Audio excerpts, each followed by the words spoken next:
Anytime somebody tries to fearmonger us into a vote, it works. Anytime an entertainer that looks like us to go and vote, it works. Every time someone of substantial come on TV with our face to go tell us to vote, it works. And the first time you ask them, why are we voting? Why should we vote? What type of information do they give you? What type of things do they try to tell you? They can't give you anything tangible, but anytime a philosopher, someone who is for the black family, someone who is for the black community, someone who are for foundational black Americans, you turn them off. You disregard them. You say, oh, you're part of the problem. No, you're part of the problem. See, as a nation, as a people, as a black nation, as a people, we do not organize our vote to demand, just like any other group does, from politicians what we need and want from them. See, we always talking about equality. Fuck all equality. We need black empowerment and we need black justice. See, we don't have black justice. We don't have that. We don't have that. It doesn't matter if it's the Breonna Taylor case or if it's the George Floyd case. It doesn't matter who is in office. They continue to trick us with all the tomfoolery day in and day out. That's and this stuff has happened from the day we landed in this country. Now, granted, some people may go back and say, oh, well, you know, the Moors came here before the Native Americans. That's another story, and that's true. And we understand as Foundation of Black America, this is our land first and foremost. But that may start a bigger argument, which I'm not really trying to get into tonight. The reason why I'm going hard on politics because it is an election year, and I'm not going to tell you what to do. You are free to do whatever you do. I'm not here to try to persuade you, try to move you in one position or another that you should not vote. I'm not saying that. I am saying for me, I have a brain and I'm going to use it. And as a people, if we organize and we hold our vote for ransom and we ask for tangibles. Okay, a lot of you were like, oh, here he goes. He's talking about reparations. Reparation is just not money, ladies and gentlemen. Reparation is access. Reparations are opportunity, and reparations can be a check too, but it has to encompass all of those things. You see T.I., you see Ice Cube, you see all of these black prominent people trying to give a contract to America for an agenda for us, but none of us want to support them.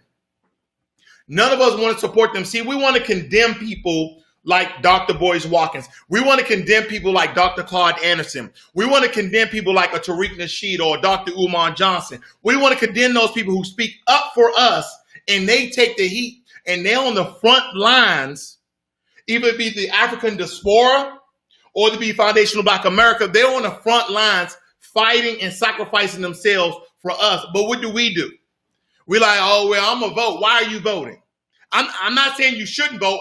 I'm asking you, why are you voting? Because they want to fearmonger you into voting for Joe Biden. They want to fearmonger you to voting for Donald Trump. Well, let me tell you something, ladies and gentlemen. It's time out for all this bullshit. It really is. And I'm going to show you. I put together a little something. I want you guys to absolutely watch it because I think it's imperative that some of this information, see, there's so much going on in the political space with all this bull crap they're doing to our minds, trying to trick you and try to scare you. Oh, well, you know, when Donald Trump was in office and all the white supremacists and race soldiers came out. Listen, they have always been there. They're a little more bolder, and I like it because now I can see them coming.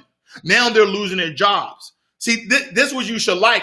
Under the Obama administration, every other Democrat administration, right? They wasn't coming out because I tell people first and foremost, I don't support the Democrats or Republicans or independent. I am just a black man in America trying to speak up for our race like everybody else should. If we all spoke up, if we all unify, all 40 million of us, then we would have power and position. But the problem is a lot of you black bootlicks out there, a lot of you coon out there, a lot of you turncoats out there trying to do something for your white zaddy.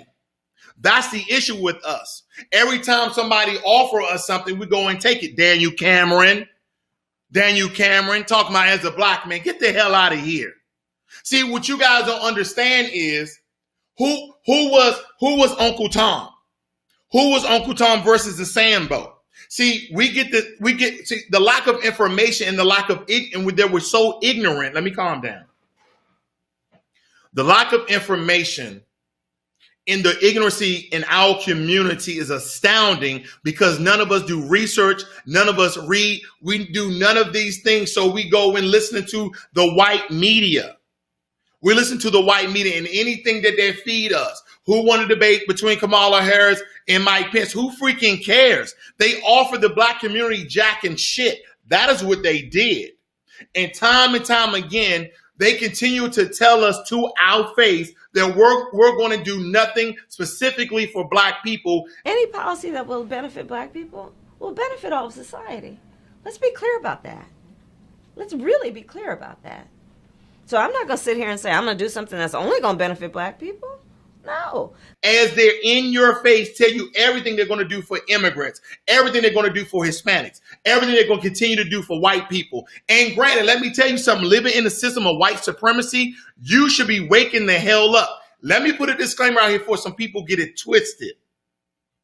I am not saying every white person is a white supremacist. I am not saying every white person is a race soldier. I am not saying that. So don't get it twisted because people like to troll. People like to pick and pry because they don't listen with their ears. They take one thought and they fucking run with it. That is the issue with us.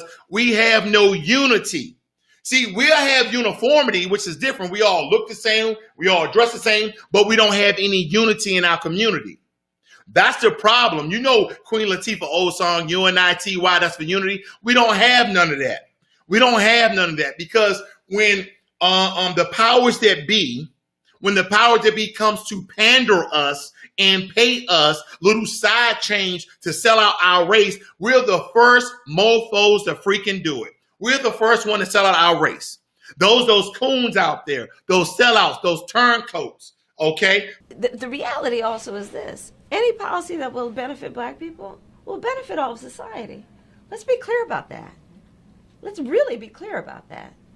So I'm not going to sit here and say I'm going to do something that's only going to benefit black people. No.